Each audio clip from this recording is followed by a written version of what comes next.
আজ আমরা এমন একটা বিষয় নিয়ে কথা বলছি যা আমাদের সবাইকে একটু থামিয়ে ভাবতে বাধ্য করবে। এটা আসলে এক গভীর আত্মজিজ্ঞাসা আর সবাইকে এক হওয়ার একটা ডাক, যার মূল কথাটাই হলো জাতীয় ঐক্য আর আমাদের নৈতিক জাগরণ।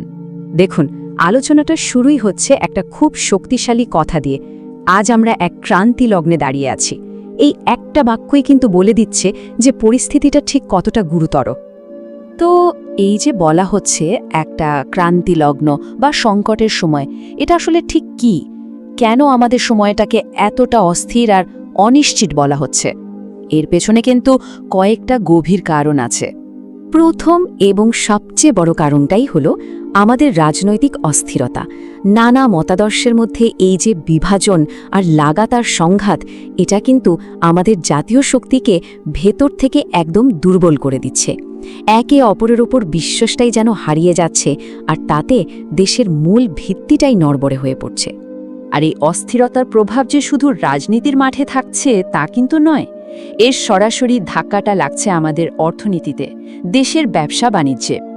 আর তার সাথে সাথে আমাদের শিক্ষা ব্যবস্থাও কিন্তু প্রচণ্ড চাপের মধ্যে আছে। তবে সবচেয়ে বড় যে ক্ষতিটা হচ্ছে সেটা হয়তো চোখে দেখা যায় না। এটা হলো মানবিক ক্ষতি। মানুষের ভেতরের উদ্যম, ভবিষ্যতের দিকে তাকিয়ে থাকার যে আস্থা, সবকিছু কেমন যেন ফিকে হয়ে যাচ্ছে। আর সবচেয়ে দুঃখজনক হলো আমাদের তরুণ প্রজন্মের স্বপ্নগুলো সব এক এক করে ভেঙে যাচ্ছে।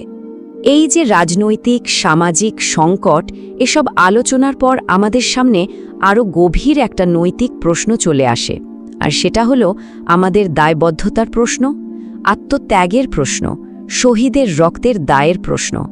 এই প্রসঙ্গে বিশেষভাবে শহীদ শরীফ ওসমান হাদির কথা বলা হয়েছে। তিনি ছিলেন সব রকম অন্যায়ের বিরুদ্ধে একটা সোচ্চার কণ্ঠ, একটা জ্বলজ্বন্ত প্রতিবাদের প্রতীক। তার এই আত্মত্যাগটা ছিল একটা সুন্দর, ন্যায় আর ইনসাফের সমাজের জন্য। আর ঠিক এই জায়গাতেই সেই কঠিন প্রশ্নটা আমাদের সবার বিবেকের দরজায় কড়া নাড়ে। আমরা কি তার সেই আত্মত্যাগের মর্যাদা সত্যি সত্যি রাখতে পেরেছি? এই প্রশ্নটা কিন্তু এড়িয়ে যাওয়ার মতো নয়, তাই না? আমরা অনেকেই হয়তো সবকিছুর জন্য নেতৃত্বের দিকে আঙুল তুলি, কিন্তু মূল কথাটা হলো নেতৃত্ব তো আকাশ থেকে নেমে আসে না। একটা জাতির নেতৃত্ব আসলে সেই জাতিরই একটা প্রতিচ্ছবি। আমাদের নিজেদের ভেতরের সততা, ঐক্য আর মূল্যবোধের প্রতিফলনটাই তো আমাদের নেতৃত্বে ফুটে ওঠে। তাহলে প্রশ্ন হলো, এই বিভেদ আর ভাঙনের রাস্তা থেকে আমরা ফিরব কিভাবে? উপায়টা কি?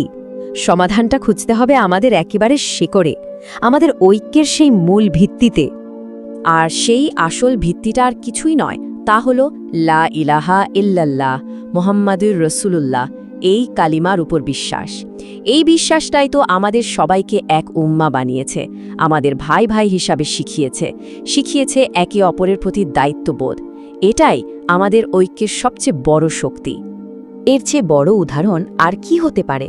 আমাদের ইসলামের মহান ইমামদের দিকেই তাকান। ইমাম আবু হানিফা, ইমাম শাফেঈ, তাদের মধ্যে কিন্তু ব্যাখ্যার জায়গায় কত মতপার্থক্য ছিল, কিন্তু আকীদার প্রশ্নে মানে বিশ্বাসের মূল জায়গায় তারা সবাই ছিলেন এক এবং অবিচল। তারা মতপার্থক্যকে সম্মান করেছেন, এটাকে বিভেদ তৈরির কারণ হতে দেননি। এখান থেকেই কিন্তু একটা জরুরি প্রশ্ন চলে আসে, তাহলে আমাদের মধ্যে এই যে এত বিভক্তি, এর আসল কারণটা কি? সমস্যাটা আসলে কোথায়? এই প্রশ্নের উত্তরটা খুব পরিষ্কার।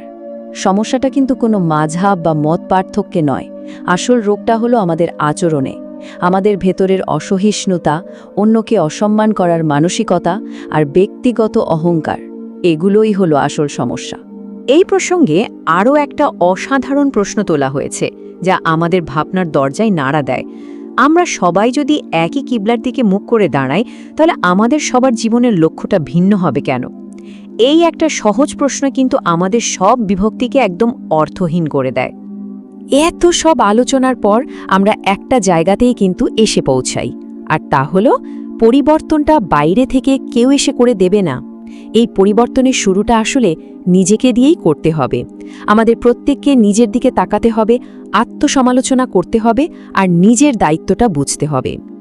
আর যখন এই ব্যক্তিগত উপলব্ধিটা আসবে, তখন সেখান থেকেই জন্ম নেবে একটা সম্মিলিত অঙ্গীকার, একটা সুন্দর শান্তিপূর্ণ ভবিষ্যতের জন্য আমাদের সবাইকে এক হয়ে একটা প্রতিজ্ঞা করতে হবে।